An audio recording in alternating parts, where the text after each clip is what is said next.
Hi, welcome to SriYa's Veg Kitchen. இன்னைக்கு நம்ம பார்க்க போற ரெசிபி என்னன்னா காராமணி வச்சு ரெண்டு டைப் ஆஃப் சுண்டல் பார்க்க போறோம். அது வந்து ஒன்னு காரம் போட்டது, ஒன்னு வெல்லம் and தேங்காய் போட்டது. இது பார்த்தீங்கன்னா இது வந்து வறுத்துட்டு வெறும் வாணலில ட்ரை ரோஸ்ட் பண்ணி வேக வச்சிருக்கிற காராமணி. இது எப்படி வறுக்கணும், எப்படி வேக வைக்கணும்னு காமிக்கிறேன். அதுக்கப்புறம் வந்து வெல்லம் ஒரு கப்பு, தேங்காய் ஒரு அரை கப்பு. இப்போ நம்ம வெல்லம் போட்டதுக்கும் ஒரு மிளகா தாளிக்கணும், அப்போ தான் நல்லாயிருக்கும். கடுகு உளுத்தம்பருப்பு ஒரு மிளகா, கொஞ்சம் வந்து துளியோண்டு உப்பு போடணும். அதுக்கப்புறம் காரம் போட்ட சுண்டலுக்கு என்னென்னா நம்ம ஆஸ் யூஷுவல் எல்லா சுண்டலும் பண்ணுற மாதிரி கடுகு உளுத்தம்பருப்பு, பெருங்காயம், பச்சை மிளகா, வத்த மிளகா, தேங்காய், கருவேப்பிலை. இப்போ எப்படி வறுத்து வேக வைக்கிறதுன்னு காமிக்கிறேன். இப்போ காராமணியை ட்ரை ரோஸ்ட் பண்ணிக்கணும் எடுத்து வச்சுருக்கிறத. இது நம்ம வாங்கின உடனே மொத்தமாக ரோஸ்ட் பண்ணி வச்சாலும் ஒன்றும் இது தப்பில்லை. எதுக்கு போட்டாலும் நம்ம ரோஸ்ட் பண்ணது வேக வச்சு போட்டால் ரொம்ப நல்லா வாசனையாக இருக்கும். அதே சமயம் பூச்சியும் வராமல் இருக்கும். இது ஒரு 5 minutes வறுக்கணும். கொஞ்சம் அதுவே கலர் மாறும், காமிக்கிறேன் உங்களுக்கு. இப்போ பார்த்தீங்கன்னா இது ஒரு 3 to 4 minutes வறுத்தாச்சு. நல்லா இப்போது தொட முடியாது, அதை ஒரு கணக்கு கூட வச்சுக்கலாம். கையால் தொட்டோன்னா நல்லா சுடும், லைட்டாக வாசனை வர ஆரம்பிக்கிறது.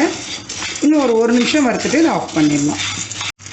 இப்போ நல்லா வறுப்பட்டு போயிடுது. இதை ஆஃப் பண்ணிவிட்டு நம்ம ஊற வச்சிடலாம்.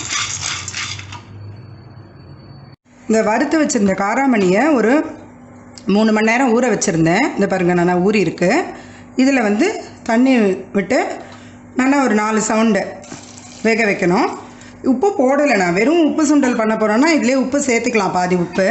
நான் பாதி வந்து ஸ்வீட் சுண்டலும் பாதி உப்பு சுண்டலும் பண்ண போகிறேன், அதனால உப்பு போடாமல் தான் வேக வைக்கிறேன்.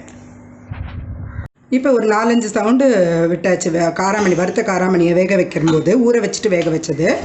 இப்போ பார்த்தீங்கன்னா நல்லா அது பூ மாதிரி வெந்திருக்கும் சாஃப்டாக. அதை மட்டும் ஒரு தடவை செக் பண்ணிக்கோங்க. இப்படி எடுத்து பார்த்தா நல்ல கையில் எடுத்து பார்த்தா இப்படி வெந்திருக்கணும். வேகாமல் நெத்து மாதிரி இருக்கக்கூடாது. அப்படி இருந்ததுன்னா இன்னும் 1 or 2 சவுண்ட்ஸ் விட்டுக்கலாம் நம்ம. இது நல்லா வெந்திருக்கு. இப்போ எப்படி பண்ணுறதுன்னு பார்க்கலாம். இப்போ ஸ்வீட் சுண்டல் பண்ணுறதுக்கு எண்ணெய் காஞ்செடுத்து கடுகு உளுத்தம்பருப்பு, இதுக்கு ரொம்ப உளுத்தம்பருப்பு போடணுங்கிறது இல்லை, சும்மா 2 போட்டால் போதும். மிளகா, தென் நம்ம வெந்த காராமணி,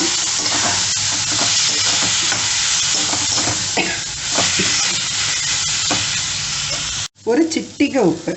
ஸ்வீட் பண்ணால் துளி உப்பு போடுவோம் இல்லையா, அது என்ஹான்ஸ் பண்ண ஒரே ஒரு சிட்டிகை உப்பு. அதுக்கப்புறம் நல்லா மிக்ஸ் பண்ணி விட்டுட்டு இது கூட வெல்லம் போடலாம், நாட்டு சக்கரை போடலாம், கருப்பட்டி வேணால் கூட போடலாம் நீங்கள். இது வெல்லம் போட்டதும் கொஞ்சம் இளகிக்கும். அது இளகி வெந்து கொஞ்சம் கெட்டி ஆகட்டும். அந்த சமயத்தில் நம்ம தேங்காய் போட்டுட்டு ஆஃப் பண்ண வேண்டியதான். வேகட்டும், அடுத்த ஸ்டேஜ் காமிக்கிறேன் உங்களுக்கு. இப்போ பார்த்தீங்கன்னா இந்த வெல்லமெல்லாம் நல்லா கரைஞ்சி இப்போ சேர்ந்த மாதிரி ஆகிடுது. இந்த மாதிரி சமயத்தில் ஜஸ்ட்டு இப்படி அந்த கரண்டியாலே கொஞ்சம் மேஷ் பண்ணி விட்டேன்னா அந்த கசியில் கொஞ்சம் காராமணி உடஞ்சா அது நல்லாயிருக்கும் டேஸ்ட்டாக. இதுக்கப்புறம் இதுக்கு இந்த தேங்காயை போட்டுட்டு ஒரு 2 minutes கழித்து ஆஃப் பண்ணிடலாம்.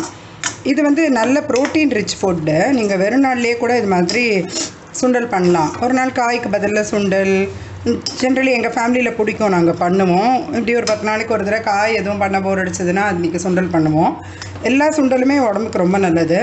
மேபி இந்த புரட்டாசி மாதம் தானே நம்மளுக்கு நவராத்திரி வரும். நவராத்திரிக்கு சமயத்தில் அந்த வெயிலும் மழையும் மாறி இருக்கிறதுனால தான் அந்த காலத்தில் ப்ரோட்டீன் ரிச் ஃபுட்டு சாப்பிட்ணுன்னு சொல்லிட்டு இது மாதிரி டெய்லி ஒரு சுண்டல் நைவேத்தியம், அதனால தான் சுண்டல் நைவேத்தியம்னு வச்சுருக்கா. ஸோ நம்மளுக்கு வந்து டெய்லி ஒரு சுண்டல் வந்து சுவாமிக்கும் நைவேத்தியம் பண்ணிவிட்டு நம்மளும் சாப்பிட்டு எல்லாருக்கும் தானம் கொடுக்கணும், எல்லாருக்குமே அந்த நேரத்தில் ப்ரோட்டீன் தேவையாக இருக்கும். யோசிச்சு தான், சயின்டிஃபிக்கலாகவும் யோசிச்சு தான் அந்த காலத்தில் வச்சுருக்கா எல்லாமே. இந்த ஆடி மாதம்னா அந்த கூழ் அதெல்லாம் கூட அந்த நேரத்துலையுமே இந்த அம்மை அதை மாதிரி இதெல்லாம் வருங்கிறதுனால ப்ரிகாஷனரி மெஷர்ஸ்க்கு தான், உடம்பை கூல் பண்ணுறதுக்கு தான் அந்த கூழ் அதை மாதிரி திங்ஸும் வச்சுருக்கா. நம்மளுக்கு இது பார்த்தோம்னாக்கா நம்மளுக்கும் ஆடி மாதம் ஆச்சுன்னா நிறைய பண்டிகை, தேங்காய் பால் அதெல்லாமும் வந்து குளுமைப்படுத்துறது தான். ஆடி பண்டிகை அன்றைக்கே தேங்காய் பால், அந்த ரெசிபிலாம் உங்களுக்கு அப்புறம் ஒன்று ஒன்றா நான் அப்லோட் பண்ணுறேன். இது மாதிரி நீங்கள் நவராத்திரியில் வந்து ஒரு நாளைக்கு ஸ்வீட் சுண்டல், ஒரு நாளைக்கு கார சுண்டல் பண்ணலாம். இல்லை ரெண்டுமே சேர்த்து கூட ஒரே நாளே பண்ணலாம். ஸ்வீட் பிடிச்சவா அது சாப்பிட்லாம், காரம் பிடிச்சவா சாப்பிட்லாம். இப்போ கொரோனா கூட என்ன சொல்கிறா, ப்ரோட்டீன் ரிச் ஃபுட் சாப்பிடுங்கன்னு சொல்கிறா. ஸோ அடிக்கடி நம்ம சுண்டல் எடுத்துக்கிறது நல்லது. டெய்லியே கூட கொஞ்சம் கொஞ்சம் ஏதாவது ஒரு பயிறு சுண்டல் சாப்பிட்றது நல்லது. முடியாத பட்சத்தில் at least weekly once R weekly twice பண்ணி சாப்பிட்லாம். இப்போ இந்த வெல்லம் போட்ட சுண்டல் ரெடி ஆகிடுத்து. சர்விங் பவுலுக்கு மாற்றிடுறேன்.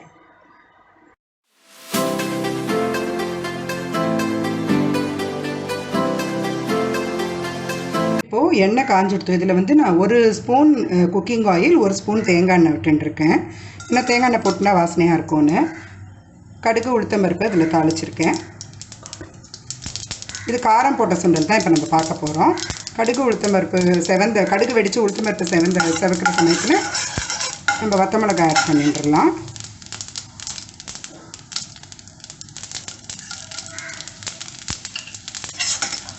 வத்த மிளகாய், பெருங்காயம் கொஞ்சம் கூடவே போட்டுக்கோங்க. சுண்டல்லாம் கொஞ்சம் வாய்வு வரும் இல்லையா, அதனால் பெருங்காயம் போடணும். இல்லை இஞ்சி துருவி போடணும். தென் பச்சை மிளகாய் கொஞ்சம் தள்ளி இருந்துன்னு போடுங்க. கறிவேப்பிலை,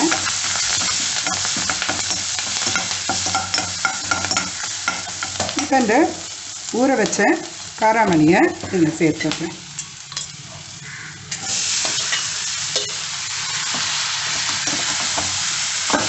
ஊற வச்ச காராமணியை வேக வச்ச காராமணியை சேர்த்து 2 தடவை மிக்ஸ் பண்ணி விட்டுட்டு, ஏன்னா நல்லா வெந்துடுத்து. அதில் நம்ம ஆனால் ஸ்வீட்டுக்கும் போட்டதுனால உப்பு சேர்க்கலை. இப்போ அதுக்கு உப்பு தேவையான அளவு சால்ட்டை நான் சேர்த்துடுறேன். வெறும் கார சுண்டல்னால் நம்ம குக்கர்லேயே உப்பு போட்டுடலாம். அதனால் இப்போ சேர்க்குறேன். இதில்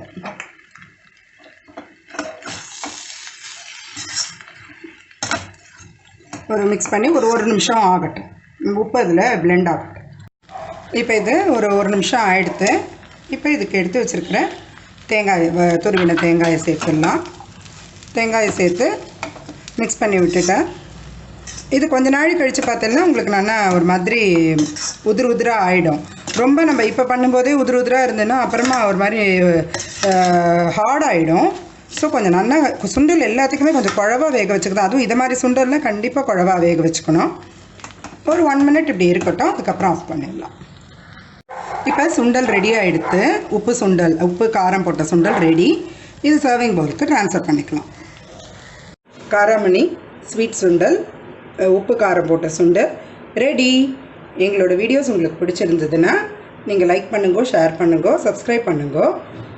அப்புறம் பெல் பட்டன் ப்ரெஸ் பண்ணி வச்சுக்கோங்க. அதில் ஆல்ங்கிற ஆப்ஷன் ப்ரெஸ் பண்ணி வச்சிங்கன்னா எங்களோட வீடியோவோட நோட்டிஃபிகேஷன் உடனே உங்களுக்கு வரும். தேங்க்யூ ஃபார் வாட்சிங்.